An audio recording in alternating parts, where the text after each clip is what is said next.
नमस्कार मित्रांनो, आज आपण पाहणार आहोत तुलना। उषाने एका तासात 10 किलोमीटर अंतर कापले, आकाशने तेच अंतर 1.5 तासात पूर्ण केले। दोघांपैकी तंदुरुस्त कोण किंवा कोणाचा फिटनेस चांगला? अर्थात सर्वांचे उत्तर उषा असेल। उषाने हे अंतर तयार केलेल्या ट्रॅक्टरवर पूर्ण केले, तर आकाशने दगड मातीच्या वाटेने चालत असे म्हटले तर मग सर्वांचे उत्तर आकाश असेल। पण जेव्हा आम्हाला कळले की उषा 50 वर्षाची आहे तर आकाश 25 वर्षाचा आहे, मग सर्वांचे उत्तर पुन्हा उषा असेल।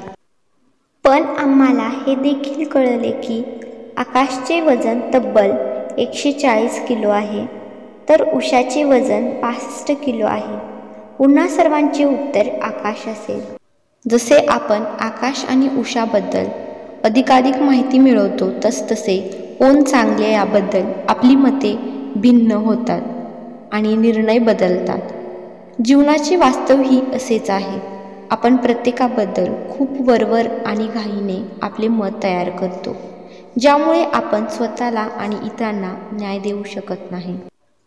प्रत्येकाला वेगवेगळ्या संधी मिळतात, प्रत्येकाचे आयुष्य वेगळे आहे, प्रत्येकाची साधन संपत्ती भिन्न आहे, प्रत्येकाच्या समस्या वेगवेगळ्या आहेत, प्रत्येकाचे उपाय वेगवेगळे आहेत, प्रत्येकाची विचारसरणी वेगवेगळी आहे। म्हणूनच मित्रांनो, प्रत्येकाने आपल्या आरोग्याची, संपत्तीची, परिस्थितीची अथवा जीवनाची श्रेष्ठता कोणाशी तुलना करण्यात नाही, तर स्वतःची परीक्षा घेण्यामध्ये आहे। तुम्ही सर्वोत्तम आहात, तुम्ही जसे आहात तसे राहा आणि तुमच्या परिस्थितीनुसार सर्वोत्तम होण्याचा प्रयत्न करत राहा। तुलना केल्याने तुम्हाला त्रासच होईल। आयुष्य आनंदाने जगायचं असेल तर तुलना करणे थांबवा।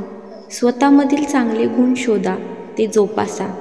आपल्या आयुष्यात येणाऱ्या प्रत्येक व्यक्तीची तुम्ही तुलना करत बसाल तर ती व्यक्तीसुद्धा जास्त काळ तुमच्यासोबत राहणार नाही। ती जशी आहे तशी ती ॲक्सेप्ट करा। मित्रांनो, हे जीवन खूप सुंदर आहे। तुम्ही आनंदी जगा, इतरांनाही जगू द्या।